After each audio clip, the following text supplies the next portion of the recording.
আমিনগাঁওবাসীৰ বাবে খুব ভাল খবৰ।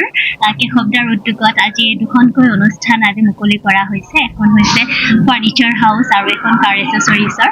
আচলতে আমি এনেও ছোৱালী হয়, অকণমান ফাৰ্নিচাৰৰ আমাৰ উইকনেছ আছে আৰু আজি আহি যিবিলাক দেখিলোঁ ইমান ধুনীয়া ধুনীয়া ইউনিক কালেকশ্যনছবিলাক আছে। সকলো আহিব পাৰে ইয়ালৈ। আৰু কাৰ এচেচৰিজ আমাৰ ল'ৰাবিলাকৰতো একদম আমাৰ কেশৱদাৰ মই শুনিছোঁ বায়ে কোৱা মতে এইটো সপোন আছিলে।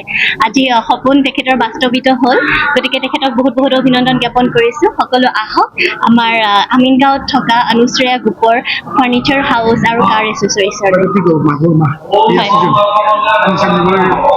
একদম সেইটোৱে মানে মাঘৰ মাহ বিয়াৰ চিজন সকলো আমাৰ ছোৱালীৰ যিহেতু আমাৰ একচুৱেলি এইটো আমাৰ অসমত যৌতুক বুলি নকয়, মৰমতে আমাৰ মাক দেউতাকে ছোৱালীসকলক মৰমতে অকণ ফাৰ্নিচাৰ দি পঠায়। গতিকে ইয়াতে আপোনালোকে খুব ধুনীয়া ধুনীয়া ইউনিক ফাৰ্নিচাৰ পাব আপোনালোকে বিয়াৰ কাৰণে নিবলৈ। গতিকে সকলো আহক আৰু বহুত অভিনন্দন জ্ঞাপন কৰিছোঁ।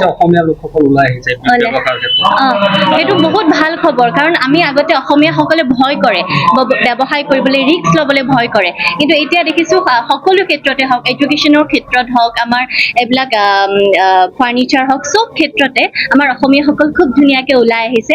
খুব ভাল খবৰ। আগতে আমি দেখোঁ মাৰোৱাৰীসকলেহে বহিৰাগত সকলেহে বিজনেছ কৰে, মানে তেওঁলোকে ভয় নকৰে, বিজনেছত পাক্কা বুলি কয়। কিন্তু আমাৰ এতিয়া অসমীয়াসকলো কম নহয়, পুৰা একদম সমানে সমানে গৈছে এতিয়া, সেইকাৰণে ভাল লাগিছে। আজিৰ পৰা আমি এই অনুশ্ৰেয়া ফাৰ্নিচাৰ গ্ৰুপৰ অন্তৰ্গত কাৰবেলিয়া অৰ্থাৎ নতুনকৈ যি গাড়ী নিৰ্মাণ হয় তাত লগোৱা এচেচৰিবিলাকৰ এটা অনুষ্ঠান আমি ইয়াতে মুকলি ইতিমধ্যে কৰাৰ বাবে প্ৰস্তুত কৰিছোঁ। আৰু আমাৰ মাজত মুকলি কৰাৰ বাবে অসমৰ বিশিষ্ট গায়িকা দীপান্বিতা ডেকা আহি উপস্থিত হৈছে আৰু ইউটিউবাৰ অসমত খলকনি জনোৱা ডিম্পু বৰুৱাও আমাৰ মাজত উপস্থিত হৈছে।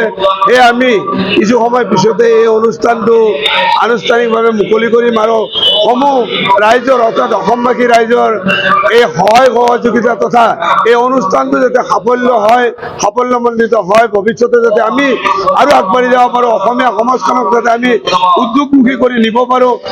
অন্যথা কিন্তু অসমীয়া যুৱ সমাজে মাত্ৰ চাকৰিমুখী হৈছে। সেইকাৰণে মই অনুৰোধ ৰাখিছোঁ যে আমি এই উদ্যোগৰ জৰিয়তে যাতে স্বাৱলম্বী হয়, অসমীয়া সমাজখন বা অসমখন মাননীয় মুখ্যমন্ত্ৰী যি বিকশিত অসম কৰাৰ প্ৰয়াস আৰু প্ৰচেষ্টা হাতত লৈছে, ইতিমধ্যে চাৰিওফালে অসমীয়া যুৱকসকলৰ কৰ্মসংস্থান দিয়াৰ ক্ষেত্ৰত অগ্ৰণী ভূমিকা লৈছে। আৰু সেই আশা বুকুত বান্ধি লৈয়ে আচলতে এই অনুষ্ঠানটোৰ শুভ উদ্বোধন কৰাৰ বাবে আজি আমি ইয়াতে আশা কৰিছোঁ অনুষ্ঠানটো শুভ আৰম্ভ কৰাৰ বাবে, আৰু আশা ৰাখিছোঁ সমূহ ৰাইজৰ উপস্থিতি আৰু শুভ কামনা যাতে আমাক যাতে জনায়।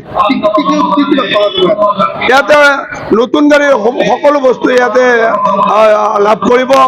আজিকালি যিহেতুকে অসমীয়া সমাজে যুৱ প্ৰজন্মই গাড়ীসমূহত নতুন নতুন বস্তু লগাই, সেই চিন্তা চৰ্চা কৰিয়ে আচলতে মই নতুন গাড়ীত লগোৱা সকলো বস্তু, সকলো গাড়ীৰে বস্তু আচলতে ইয়াতে উপলব্ধ হ'ব। ইতিমধ্যে সকলো বস্তু আপোনালোকে দেখিছে যে সকলো বস্তু ইয়াতে ৰাখিছোঁ।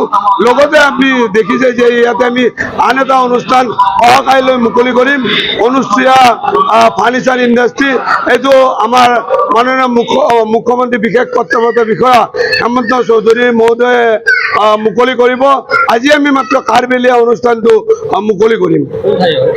এইখন গুৱাহাটীৰ ওচৰতে আচলতে দাঁতিকাষৰীয়া অঞ্চল আমিনগাঁৱৰ নেশ্যনেল ল ইউনিভাৰ্চিটিৰ অপজিটত মানে এই অনুষ্ঠানটো আচলতে আমিনগাঁৱতে অনুষ্ঠিত হৈছে। আৰু মই ভাবোঁ যে গুৱাহাটীৰ পৰা অহাত ইয়াতে অসুবিধা নহয়, যিহেতু গুৱাহাটীৰ দাঁতিকাষৰীয়া অঞ্চল আৰু ইয়াতে তেনেকুৱা ট্ৰাফিকৰো জাম নাই। সেইকাৰণে সমূহ নতুন গাড়ী চালককে মই অনুৰোধ জনাইছোঁ যাতে ইয়াতে আহি উন্নত মানৰ আধুনিক বস্তুসমূহ লগায়। এইটো কাৰ্বেলিয়া ইউনিট অফ অনুশ্চয় গ্ৰুপ। তো এইটো চিটিত নেশ্যনেল ল ইউনিভাৰ্চিটিৰ কাষতে ফাৰ্ষ্ট প্লট। ইয়াতে আপুনি পাই যাব কাৰ ডিটেইলিং, আপুনি ইঞ্জিন অইল ৰিপেয়াৰ, আপুনি পাই যাব এল অইল, এক্সজষ্ট, কাৰ ৱাশ্বিং, তাৰপিছত আপুনি আৰু বিভিন্ন car accessories like exhaust, DRL lights, LED, আপুনি তাৰপিছত পাই যাব আৰু LED ফ্লেছ লাইটছ আৰু গাড়ীৰ যি মেইন এক্সেচৰিজ চব পাই যাব আপুনি ইয়াত। আৰু আমাৰ এইবিলাক প্ৰডাক্ট একদম ইম্পৰ্টেড হয় আৰু আমাৰ প্ৰডাক্ট 100 ইয়াৰ্ছ গেৰেণ্টি থাকিব, ঠিক আছে। আৰু যোনে আহিব ইয়াতে 10% ডিছকাউণ্ট তেখেতৰ কাৰণে।